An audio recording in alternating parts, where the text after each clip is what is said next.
O Saber Direito desta semana é sobre direitos e garantias fundamentais. Apresenta direitos fundamentais, teoria, direitos individuais e coletivos, direito de nacionalidade e direitos políticos. As aulas são com o professor de Direito Constitucional, Flávio Martins. Olá, meu caro amigo. Olá, minha cara amiga de todo o Brasil. É um prazer muito, mas muito grande estar na companhia de todos vocês em mais um programa Saber Direito da TV Justiça. Eu me chamo Flávio Martins, sou professor de Direito Constitucional e no programa de hoje eu vou falar com todos vocês sobre direitos e garantias individuais e coletivos. Olhando a Constituição Federal, esse tema direitos individuais e coletivos é encontrado principalmente no artigo 5º da Constituição Federal. Esse é o mais importante artigo da Constituição quando tratamos de direitos individuais e coletivos. Embora o rol não seja taxativo, o artigo 5º da Constituição ele tem dezenas de direitos fundamentais. Ao todo, são 78 incisos com vários e vários direitos e garantias individuais e coletivos. No programa de hoje, nós vamos falar sobre alguns dos direitos fundamentais mais importantes, à luz da nova doutrina, à luz da nova jurisprudência, especialmente a jurisprudência do Supremo Tribunal Federal. Não poderia ser melhor do que começarmos com o mais importante direito fundamental. Eu estou me referindo, claro, ao direito à vida. O direito à vida está no artigo 5º, caput, da Constituição Federal. Portanto, logo na primeira parte do artigo 5º, já encontramos o primeiro direito fundamental constitucionalmente tutelado. Encontramos o direito à vida. O artigo 5º caput da Constituição, ele começa dizendo que todos são iguais perante a lei, sem distinção de qualquer natureza, assegurando-se aos brasileiros e estrangeiros residentes no país a inviolabilidade do direito à vida. É o primeiro direito que aparece na Constituição. E eu lhe pergunto, o que exatamente é o direito à vida? Parece uma pergunta simples, mas a resposta não é tão simples. O direito à vida tem dois aspectos. O primeiro aspecto do direito à vida é o direito de continuar vivo. É o direito de não ser morto. Ou seja, primeiramente, o Estado tem um dever de não fazer, um dever de não tirar minha vida arbitrariamente. Exceções há, mas depois eu te conto. Esse é um primeiro aspecto do direito à vida, o direito de continuar vivo, o direito de não ser morto. Mas tem um segundo aspecto também do direito à vida. É o direito a uma vida digna. Também compõe, também integra o direito à vida, o direito de ter uma vida digna. Porque cá entre nós, de nada adianta apenas sobreviver se a vida é miserável, cheia de angústias e sofrimento. Isso não compõe o direito à vida. Então, portanto, o direito à vida tem esses dois aspectos. O direito de continuar vivo, ou o direito de não ser morto, e o direito de ter uma vida digna. E eu lhe pergunto, a Constituição brasileira, ela define o momento do início da proteção da vida? Essa é uma pergunta que muitos fazem. A partir de que momento a vida é protegida?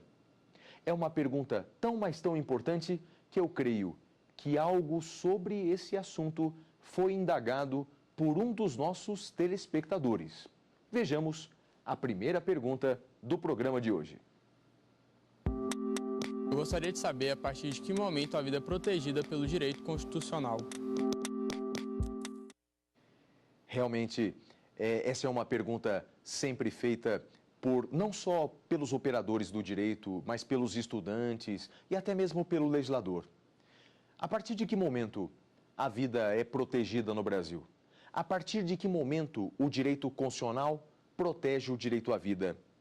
Veja, meu caro amigo, minha cara amiga, a Constituição de 88, ela não define o início da proteção da vida. O artigo 5º caput da Constituição, ele apenas fala direito à vida, mas não diz exatamente a partir de que momento a vida é protegida. Então, num primeiro momento, não há uma resposta constitucional. Mas calma, calma. Porque o Pacto de São José da Costa Rica é a Convenção Americana de Direitos Humanos. Para você entender, é o documento internacional mais importante das Américas, que vale como norma no nosso ordenamento jurídico, segundo o STF, está acima das leis, o Pacto de São José. Ele afirma que a vida é protegida desde a concepção. Portanto, meu caro amigo, minha cara amiga, podemos dizer que, segundo o ordenamento jurídico brasileiro, graças ao Pacto de São José da Costa Rica, a vida, ela é protegida desde a concepção. Mas o que é concepção? O que se entende por concepção? É a fecundação do óvulo pelo espermatozoide? Ou será que é a nidação, a implantação do óvulo fecundado no útero materno? Essa é uma pergunta muito polêmica. E a Corte Interamericana de Direitos Humanos, interpretando o Pacto de São José da Costa Rica, chegou à conclusão que o início da vida deve ser considerado, para fins de direito constitucional, como sendo a nidação. Nidação. O que é nidação? É a implantação do óvulo fecundado no útero materno. É a partir desse momento que a vida é constitucionalmente protegida, segundo a Convenção Americana de Direitos Humanos. Isso se entende como concepção. Não é o momento exato da fecundação, mas o momento da nidação. E por quê? A Corte Interamericana de Direitos Humanos analisou esse detalhe, o início exato da proteção constitucional da vida. Por que eles decidiram isso? Houve um caso julgado pela Corte Interamericana de Direitos Humanos, o caso Artávia Murillo contra Costa Rica, uma questão que versava sobre as pílulas do dia seguinte, las pílulas del día después, né? Porque no caso da pílula do dia seguinte, ela impede, sobretudo, a nidação, a implantação do óvulo fecundado no útero materno, mas não necessariamente impede a fecundação. E aí surgiu uma dúvida se a pílula do dia seguinte fere ou não fere o Pacto de São José da Costa Rica. E a Corte Interamericana de Direitos Humanos disse: não fere. Não fere o Pacto de São José a pílula do dia seguinte. Porque, segundo a Corte Interamericana, a vida passa a ser protegida a partir da nidação. Meus amigos, então esse é o direito constitucional brasileiro quanto ao início da proteção constitucional da vida. A vida é, portanto, protegida no Brasil desde a concepção. E nos termos da Corte Interamericana, interpreta-se como concepção a nidação, a implantação do óvulo fecundado no útero materno. Recentemente, houve uma grande e polêmica discussão no Brasil. Algumas pessoas sugeriram a mudança da Constituição brasileira, a mudança do artigo 5º caput da Constituição brasileira, para inserir expressamente no texto constitucional a expressão concepção, proteção da vida desde a concepção. Houve uma polêmica enorme com relação a isso.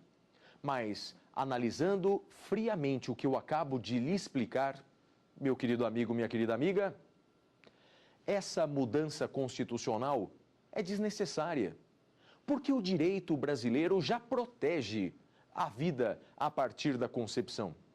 Por isso, é tão importante conhecer não só a Constituição brasileira, como os tratados internacionais. O Pacto de São José, que tem força de norma supralegal, está acima das leis, já protege a vida desde a concepção. Portanto, no nosso entender, não seria necessária uma mudança constitucional com relação a isso. Agora eu vou lhe fazer uma pergunta. E as leis brasileiras protegem a vida antes do nascimento? As leis brasileiras protegem a vida intrauterina? E a resposta é sim. O direito brasileiro é compatível com o Pacto de São José da Costa Rica. O direito brasileiro protege a vida intrauterina e eu vou lhe dar alguns exemplos. Por exemplo, o aborto. Em regra, no Brasil, o aborto é crime. Está previsto lá no artigo 124 e seguintes do Código Penal, o aborto é crime no Brasil, embora haja exceções. Mas as exceções eu te conto daqui a pouco. Outro caso de proteção da vida intrauterina. Existe uma lei aqui no Brasil que é a lei dos alimentos gravídicos. Os alimentos são devidos desde a concepção, devidos pelo provável pai. Portanto, a lei dos alimentos gravídicos é uma demonstração de que a vida é protegida antes do nascimento. A vida intrauterina também é protegida pelo direito brasileiro. Mas já que eu falei de aborto, eu pergunto, o aborto em regra é crime, mas quais são as exceções? Bem, o artigo 128 do Código Penal brasileiro, ele prevê duas exceções. Temos dois casos de aborto legal. O primeiro caso de aborto legal, também chamado de aborto necessário, é aquele que causa risco para a vida da gestante. Então, será possível o aborto nessa situação? Segunda situação, é possível o aborto quando a gravidez decorre de estupro, quando a gravidez é decorrente de estupro, também o artigo 128 do Código Penal admite o aborto, e há um caso importante examinado pelo STF. Como funciona a questão do aborto em se tratando de fetos anencéfalos? Fetos que padecem daquela enfermidade tão grave, chamada anencefalia. O STF examinou essa questão na ADPF de número 54. E segundo o STF, nessa ADPF 54, relatada pelo ministro Marco Aurélio, o Supremo entendeu que é possível a interrupção da gravidez do feto anencéfalo. Vou repetir essa frase. É possível a interrupção da gravidez do feto anencéfalo. Mas veja que interessante, o Supremo, na ementa, ele não falou aborto do anencéfalo. Ele usou a expressão interrupção da gravidez. E qual é a diferença entre aborto e interrupção da gravidez? Bem, parece ser a mesma coisa, mas não é. Aborto consiste em pôr fim à vida intrauterina. Aborto é matar, pôr fim à vida antes do nascimento. E nessa ADPF 54, o Supremo entendeu, dentre outros tantos argumentos, entendeu que, se não existe cérebro, não existe vida. Então, portanto, não se está praticando um aborto, mas está se interrompendo antecipadamente a gravidez. Então, nos termos do artigo 54, nos termos da ADPF 54, o STF entendeu ser possível a interrupção da gravidez do feto anencéfalo. E uma última pergunta sobre o direito à vida. O direito à vida é um direito absoluto? Na realidade, não. Por uma simples razão. Não há direitos absolutos. Não há direitos absolutos e isso se verifica inclusive no direito à vida. Existem hipóteses, existem exceções que relativizam o direito à vida e vou lhe dar alguns exemplos. Não é? Então, primeiro exemplo, a pena de morte. O Brasil admite, excepcionalmente, admite a pena de morte em caso de guerra declarada. Então, em caso de guerra declarada, e quem declara a guerra no Brasil é o presidente, nos termos do artigo 84, então, em caso de guerra declarada, é possível a aplicação da pena de morte. Lá em alguns crimes previstos no Código Penal Militar, como, por exemplo, o crime de traição. Então, essa é uma primeira hipótese de relativização do direito à vida. Outra hipótese também, o aborto. Acabei de falar para vocês que existem no Brasil algumas hipóteses de aborto legal. Então, o aborto quando causa risco para a vida da gestante, o aborto decorrente quando a gravidez decorre de estupro. Outra hipótese de relativização do direito à vida é o Código Brasileiro de Aeronáutica, no seu artigo 303. Ele é conhecido como Lei do Abate. Já ouviu falar da Lei do Abate? Na verdade, nada mais é do que a possibilidade de destruir uma aeronave hostil que invadiu o espaço aéreo brasileiro. Depois de um determinado procedimento de alerta dessa aeronave, caso ela não atenda às ordens de comando, ela pode ser destruída. A Força Aérea Brasileira pode destruir aquela aeronave hostil. Essa é uma lei que visa combater o contrabando, o descaminho, o tráfico de armas, tráfico de drogas, de pessoas. Então, portanto, veja que o direito à vida, assim como outros direitos, não é um direito absoluto. Falei aquilo que era mais importante sobre o direito à vida. Vamos falar agora de outro direito? Vamos falar agora sobre igualdade. O direito à igualdade também está no artigo 5º, caput, da Constituição Federal, o direito à igualdade. Aliás, o artigo 5º caput da Constituição, ele afirma que todos são iguais perante a lei, sem distinção de qualquer natureza. Todos são iguais perante a lei. Estamos diante, portanto, da igualdade. Mas eu te pergunto, mas que tipo de igualdade é essa? Qual é exatamente essa igualdade prevista na Constituição? O que significa igualdade? Bem, meus amigos, a igualdade nos textos constitucionais modernos, na Constituição Francesa de 1791, na Constituição Americana de 1787, ou seja, a igualdade nas primeiras constituições modernas era uma igualdade formal.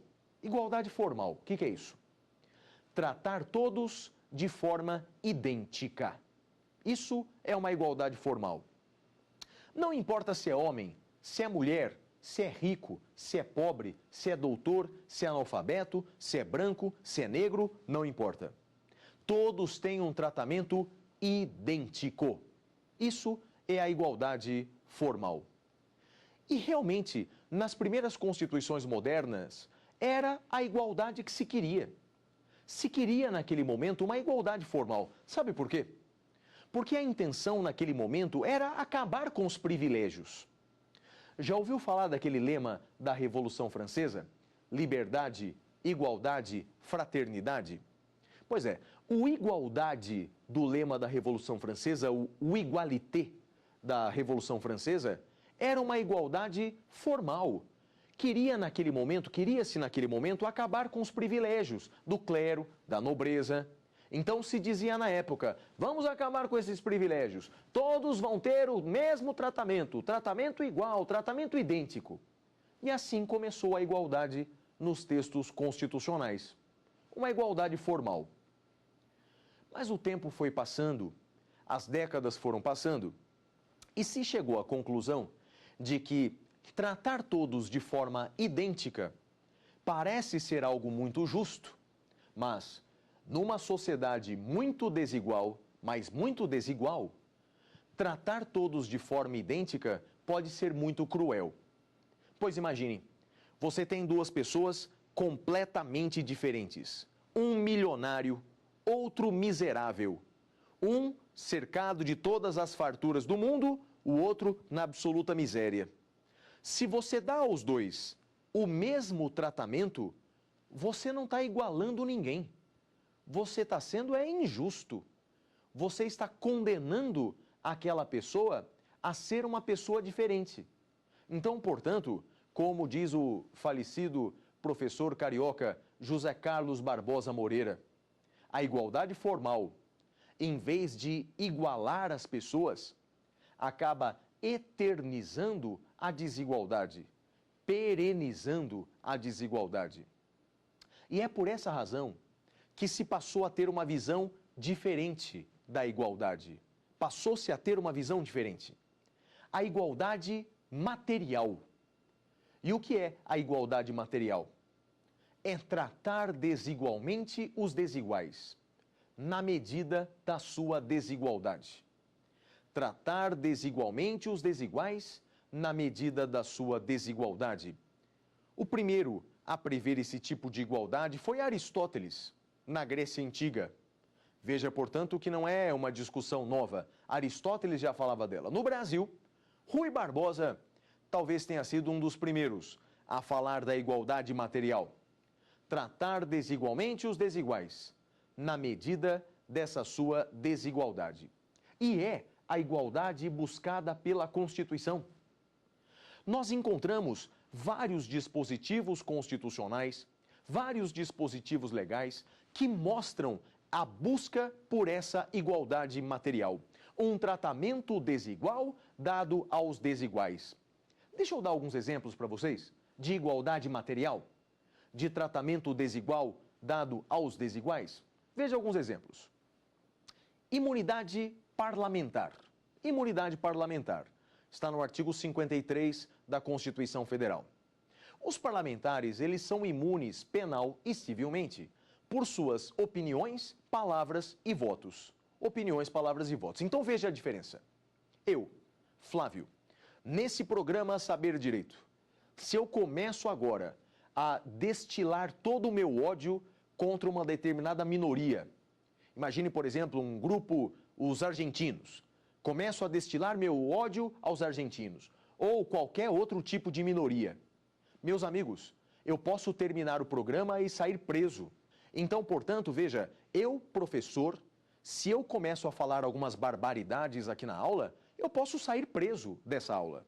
Agora, um parlamentar, no plenário, ele pode falar essas mesmas palavras e ele não será preso e ele não será responsabilizado civilmente, porque a Constituição dá para o parlamentar um tratamento diferente.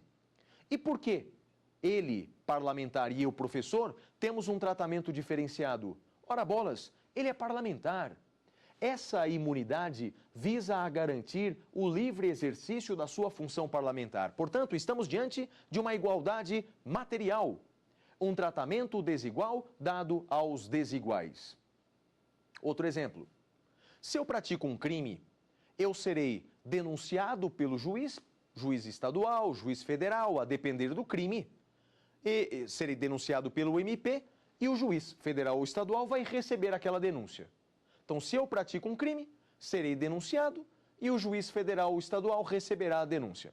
Agora, o presidente da República, se for denunciado, o STF não pode, de imediato, receber a denúncia. O STF precisa de autorização de 2/3 da Câmara dos Deputados. É necessária a autorização de 2/3 da Câmara dos Deputados para que o presidente seja processado criminalmente.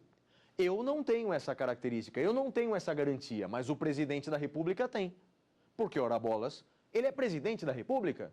Estamos diante de um tratamento desigual dado aos desiguais. Outro exemplo de igualdade material. Vagas reservadas nos concursos públicos para pessoas com deficiência.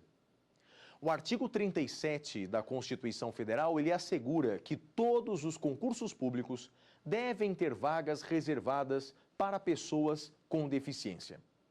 O percentual varia de 5% a 20%, mas todo concurso público deve reservar essas vagas a pessoas com deficiência.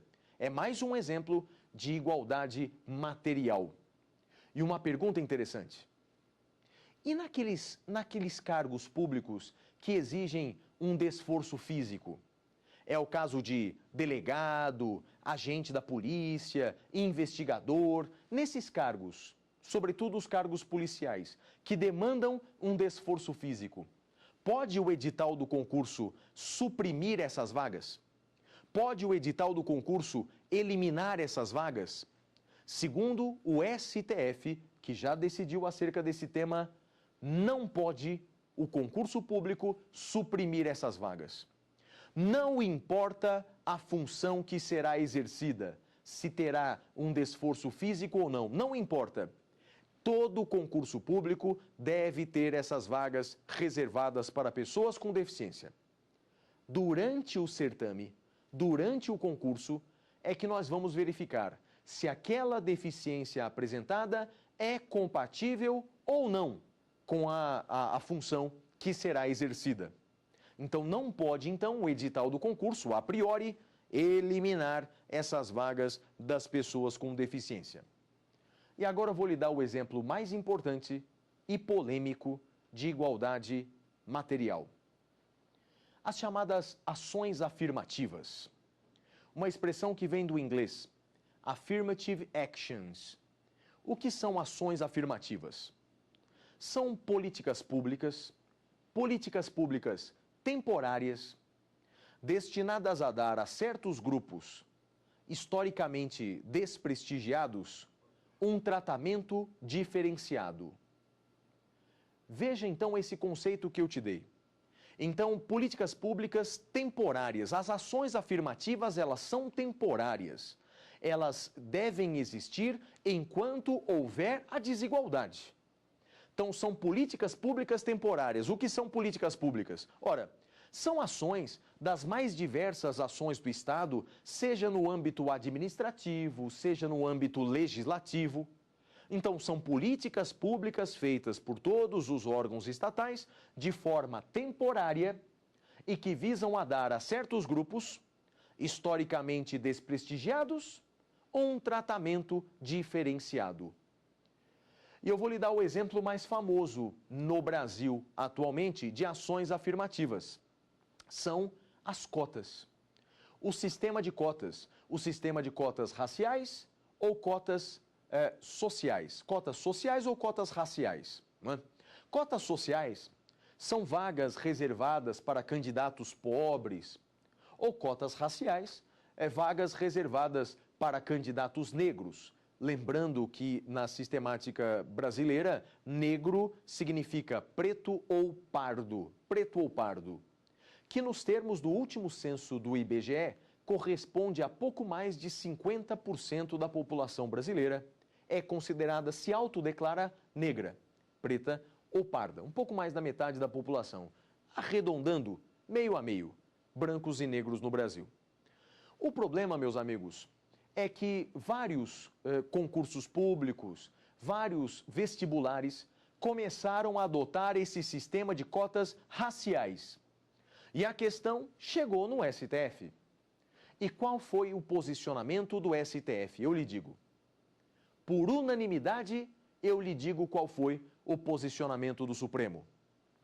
Segundo o STF, o sistema de cotas raciais é constitucional. É uma ação afirmativa, é uma política pública temporária e é, portanto, constitucional. Segundo o Supremo, o sistema de cotas raciais nada mais é do que uma tentativa de se buscar essa igualdade material. Tratar desigualmente os desiguais. Evidentemente, ninguém está dizendo que brancos e negros sejam diferentes na essência. É óbvio que não. Somos todos da mesma raça, somos todos da raça humana. O que diferencia brancos e negros não é, portanto, a sua capacidade. O que diferencia brancos e negros no Brasil é o tratamento histórico dado pelo Estado. Esse é o diferencial. Essa é a diferença. O tratamento que o Estado historicamente deu a brancos e negros. Ora, você sabe bem que a escravidão foi abolida no ano de 1888. O Brasil foi um dos últimos países a abolir a escravidão. E abolida a escravidão, o que fez o Estado brasileiro? Indenizou os escravos que para cá foram trazidos? Claro que não. Na realidade, quem queria indenização na época eram os fazendeiros, que se sentiram expropriados. Não, os negros não foram indenizados. Pelo contrário, o Estado brasileiro incentivou a imigração de europeus ou demais imigrantes pobres para tentarem a vida no Brasil. Aliás, foi o caso dos meus avós. Então, ou seja, o Estado brasileiro tratou dessa maneira os escravos para cá trazidos. Então, o que o Supremo entende é que é possível, sim, dar um tratamento diferenciado para essas novas gerações, enquanto houver desigualdade. E desigualdade há, meus amigos. A desigualdade é para combater essa desigualdade que existem as ações afirmativas. E o Supremo, então, por unanimidade, considerou as cotas raciais constitucionais. A partir dessa decisão, houve vários desdobramentos. Por exemplo, lei federal no Brasil determina que 20% das vagas dos concursos da administração federal sejam reservadas a candidatos negros. Repetindo, 20% das vagas dos concursos da administração federal são reservadas a candidatos negros. Recentemente, o STF entendeu que essa lei é constitucional, por unanimidade considerou essa lei constitucional, mas o Supremo disse: essa lei só se aplica aos concursos da administração federal, ou seja, não se aplica aos concursos estaduais. Quanto a esses concursos estaduais, deve a lei estadual estabelecer quais são as regras. E existem leis em vários estados. Por exemplo, no Paraná, existem cotas raciais, porque há determinação legislativa estadual, e em vários outros estados também há cotas raciais nos concursos estaduais. E mais recentemente, olha que interessante, o CNJ, o Conselho Nacional de Justiça, órgão que fiscaliza e controla o judiciário, editou uma resolução determinando que 20% das vagas de todos os concursos do judiciário no Brasil são reservadas a candidatos negros. Veja só, cotas raciais em todos os concursos do Poder Judiciário, seja para o concurso de juiz, seja para o concurso de serventuário. 20% das vagas são reservadas, portanto, a candidatos negros. E por que o CNJ fez isso? Porque, segundo um recente censo junto aos juízes, chegou à conclusão que 99% dos juízes no Brasil são brancos. Veja, metade da população brasileira é branca, metade é negra, aproximadamente. E 99% dos juízes são brancos. É por essa razão, então, que o CNJ editou essa resolução, implantando essa ação afirmativa, esse sistema de cotas raciais nos concursos da administração federal. Por fim, uma conclusão. Esse sistema de cotas é um tema extremamente polêmico. Eu tenho dado palestras em todo o Brasil e sempre quando eu falo desse assunto, sempre há um grupo que é contrário e um grupo que é favorável a essas ações afirmativas, especialmente ao sistema de cotas. Embora o assunto seja extremamente divergente e desperte paixões, me parece que há uma coisa que todos nós concordamos. O sistema de cotas não é e não pode ser a solução definitiva para a desigualdade no país. Não se resolve definitivamente a desigualdade com o sistema de cotas. Então não é a solução definitiva.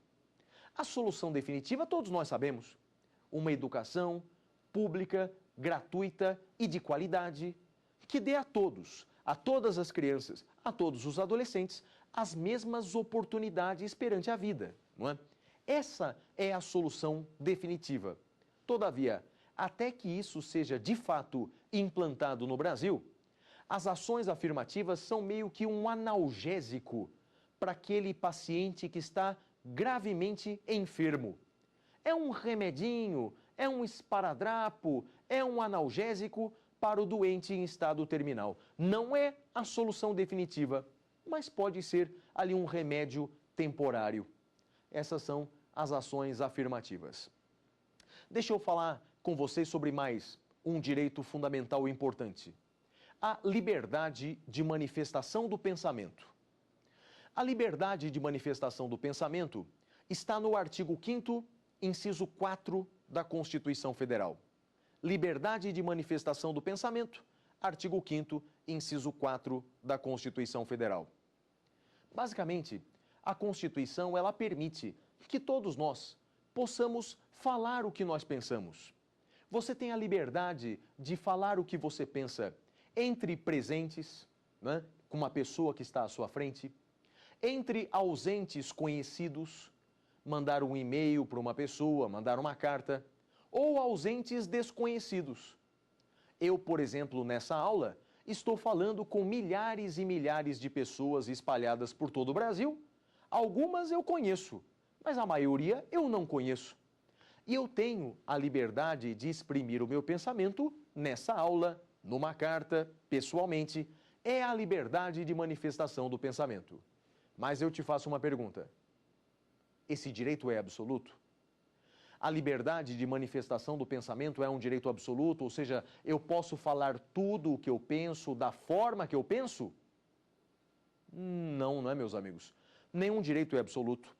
E a liberdade de manifestação do pensamento também não é um direito absoluto. A depender do que eu falo, eu posso ser responsabilizado.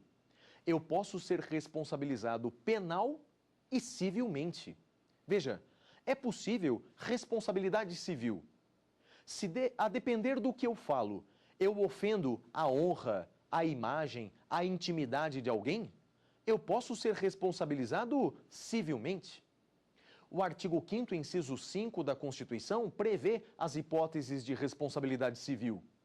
Ele trata da indenização por dano material, indenização por dano moral e trata também do direito de resposta proporcional ao agravo.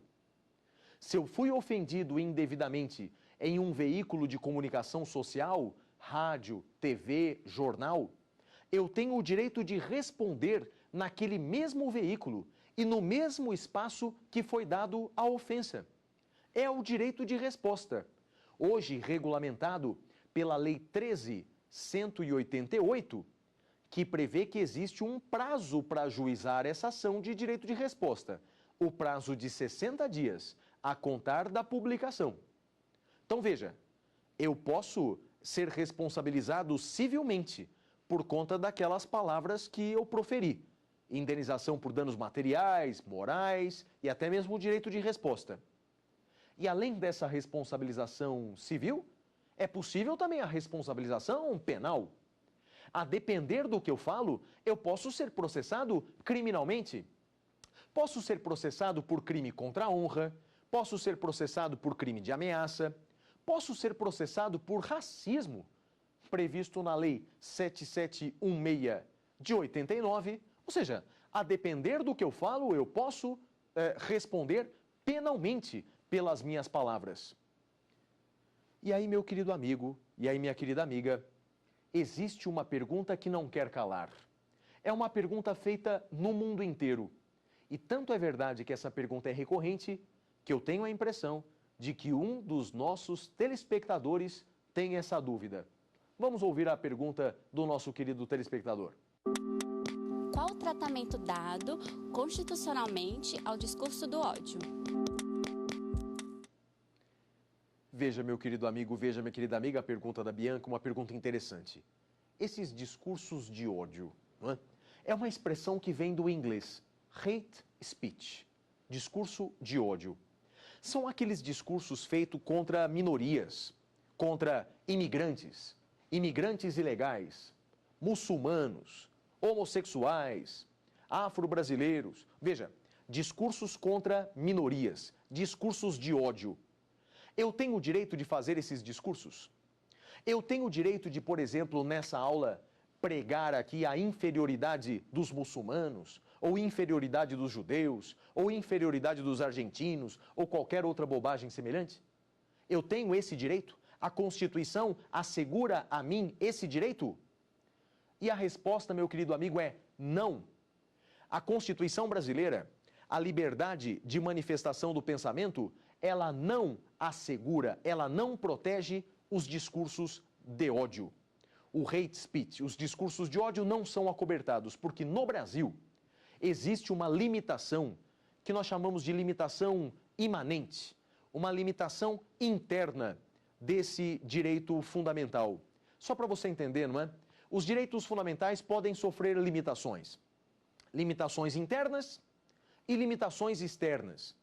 Estamos diante de uma limitação interna. O direito à liberdade de expressão, ele não assegura, ele não protege todos os discursos. Existem alguns discursos, como o caso dos discursos de ódio, que não são protegidos. Em regra, esses discursos de ódio configuram o crime de racismo, nos termos da Lei 7716 de 1989. É a lei do racismo do Brasil. É bem verdade que cada país dá um tratamento diferente aos discursos de ódio. Historicamente falando, os Estados Unidos foram mais complacentes. Os Estados Unidos foram mais permissivos com os discursos de ódio. Tanto é verdade que há algumas décadas, a jurisprudência americana permitia a transmissão televisionada de discursos da Ku Klux Klan, aquele grupo absolutamente racista que existe ainda nos Estados Unidos. Então, lá nos Estados Unidos, os discursos de ódio já foram mais aceitos. Porque, veja, é uma Constituição mais liberal, historicamente mais liberal, e a ideia é garantir mais livremente essa liberdade de expressão. Mas no Brasil não é assim. Nos inspiramos na jurisprudência europeia. E esses discursos de ódio, eles não são protegidos constitucionalmente. Isso para responder à pergunta da nossa querida telespectadora Bianca. E há algumas outras questões interessantes sobre a liberdade de manifestação do pensamento. Quero mencionar com vocês duas interessantes decisões do Supremo Tribunal Federal. O STF entendeu que não pode um concurso público eliminar, proibir a participação de candidatos tatuados. Candidatos tatuados não podem ser proibidos de participar de um concurso público. E um dos fundamentos que o STF utilizou para proferir essa decisão foi exatamente a liberdade de manifestação do pensamento. Porque a liberdade de manifestação do pensamento eu posso manifestar por meio de palavras, por meio de gestos, ou por meio de palavras ou textos ou desenhos no meu próprio corpo. Então, a tatuagem nada mais é do que uma modalidade de liberdade de manifestação do pensamento. E ninguém pode ser proibido de participar de um concurso público por ter o corpo tatuado. Esse é o entendimento atual do Supremo Tribunal Federal.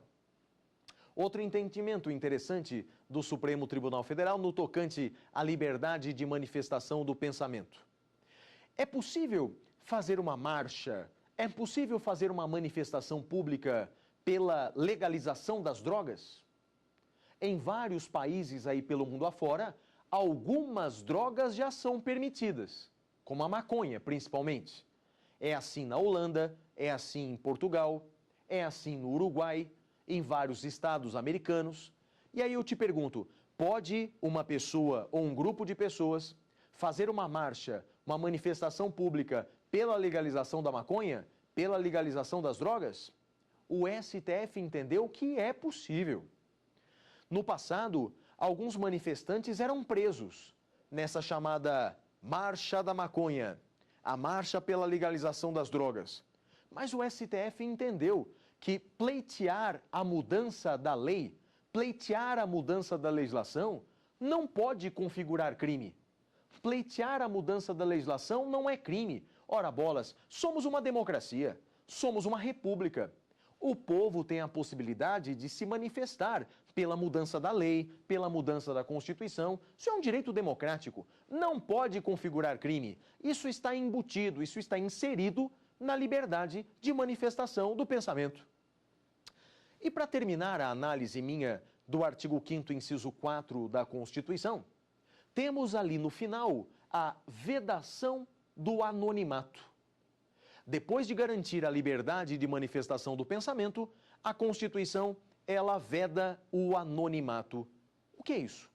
O que é essa vedação do anonimato? Veja, a vedação do anonimato é uma garantia constitucional que protege outros direitos, como o direito à intimidade, como o direito à honra. Então é exatamente para proteger esses direitos que a Constituição veda, que a Constituição proíbe o anonimato. Mas, meus amigos, essa garantia não é absoluta. Existem exceções. A jurisprudência, por exemplo, tanto do STF quanto do STJ, já admitia como exceção a chamada denúncia anônima. Denúncia anônima que nada mais é do que a notícia criminis anônima, é ligar para a autoridade policial ou para algum órgão e relatar a prática de um crime ou a autoria de um crime. Essa denúncia anônima sempre foi aceita pela jurisprudência brasileira, mas com uma ressalva. Não pode um processo penal começar só com base em uma denúncia anônima. Então não pode a ação penal, não pode uma pessoa ser denunciada apenas com base em uma denúncia anônima, porque denúncia anônima não é prova. O STJ também já decidiu que não pode ser decretada a interceptação telefônica, o vulgarmente chamado grampo telefônico, só com base em uma denúncia anônima. É que a denúncia anônima não é prova, como eu disse. Mas, feitas essas ressalvas, a denúncia anônima ela pode ser feita no Brasil. Mais um direito fundamental que eu quero compartilhar com vocês. A liberdade de consciência e crença. A liberdade de consciência e crença. Em outras palavras, a liberdade de religião. Está no artigo 5º, inciso 6º da Constituição. Veja, meu querido amigo, a Constituição brasileira prevê a liberdade de consciência, a liberdade de crença, no artigo 5º, inciso 6 da Constituição Federal. E no que consiste a liberdade de consciência e de crença? Há dois aspectos da liberdade de consciência e crença nos termos do artigo 5º, inciso 6 da Constituição. Primeiro, é o direito de professar qualquer religião. Eu tenho o direito de professar qualquer religião, eu posso ser cristão, eu posso ser budista, eu posso ser muçulmano, eu posso professar a religião que eu quiser. E um outro aspecto do direito de liberdade religiosa é o direito de não professar religião. Se eu não quiser, eu posso não professar nenhuma religião. Isso tudo está embutido no artigo 5º, inciso 6º da Constituição Federal. Isso se deve ao fato do Brasil ser um Estado laico. Veja, o Brasil é um Estado laico, o Brasil é um Estado leigo. O Brasil não tem religião oficial. Para dizer a verdade, já teve religião oficial no passado. Na primeira Constituição brasileira, na Constituição de 1824, o Brasil era um país católico, apostólico, romano. Católico, apostólico, romano. E veja, já foi assim no passado e até hoje é assim na Argentina. A Argentina, até hoje, é um Estado confessional. É um Estado que tem uma religião oficial. Mas desde a proclamação da República, o Brasil não tem mais religião oficial. O Brasil é um Estado laico. Todavia, mesmo sendo um Estado laico, não podemos desprezar a cultura secular que tivemos no Brasil. E por isso, existem resquícios, seja resquícios sociais, seja resquícios legislativos, de uma aproximação entre o Estado e a Igreja. O rompimento não foi absoluto. A lei não rompeu esses laços históricos que existem entre o Estado e a religiosidade. E eu tenho a impressão que o nosso próximo telespectador tem uma pergunta sobre essa questão. Vamos à terceira pergunta do programa de hoje. Gostaria de saber se crucifixo em repartições públicas ferem o Estado laico. Veja a pergunta da nossa telespectadora. Crucifixos em repartições públicas ferem esse nosso Estado laico? Fere essa nossa laicidade? É exatamente aquilo que eu estava falando. Existem resquícios de aproximação entre o Estado e a religião. Os crucifixos nas repartições públicas são apenas um exemplo disso. Mas há muitos outros exemplos, não é? Nós temos vários feriados cristãos. Sexta-feira Santa, dia 12 de outubro, dia de Nossa Senhora Aparecida, o Natal, que é o nascimento de Jesus Cristo. Então existem vários feriados cristãos. Nós temos a palavra Deus no preâmbulo da nossa Constituição. A Constituição, o preâmbulo da nossa Constituição termina sob a proteção de Deus. Existem resquícios, como eu disse, de aproximação entre Estado e Igreja. A nossa Constituição Federal, no texto da Constituição, ela prevê o casamento religioso, o ensino religioso nas escolas. O STF, em 2017, entendeu que esse ensino religioso nas escolas pode ser ministrado de forma confessional, pode ser ministrado em forma de uma só religião, decisão recente do Supremo Tribunal Federal. Isso porque existem, como eu disse, resquícios aproximações entre a religiosidade e o Estado. E o entendimento atual é de que esses resquícios não são inconstitucionais. Os crucifixos nas repartições públicas são manifestações culturais e, portanto, não ferem a laicidade do Estado brasileiro. O mesmo se diga dos feriados cristãos. O Natal, a Sexta-feira Santa, são manifestações culturais históricas e, por isso, continuam sendo constitucionais. E assim, meu querido amigo, assim, minha querida amiga, terminamos a nossa terceira aula sobre direitos fundamentais. Mas eu te encontro na próxima aula. Até lá! Ficou com dúvidas? Então mande um e-mail para saberdireito@stf.jus.br. E você também pode estudar pela internet. Basta acessar o site tvjustiça.jus.br.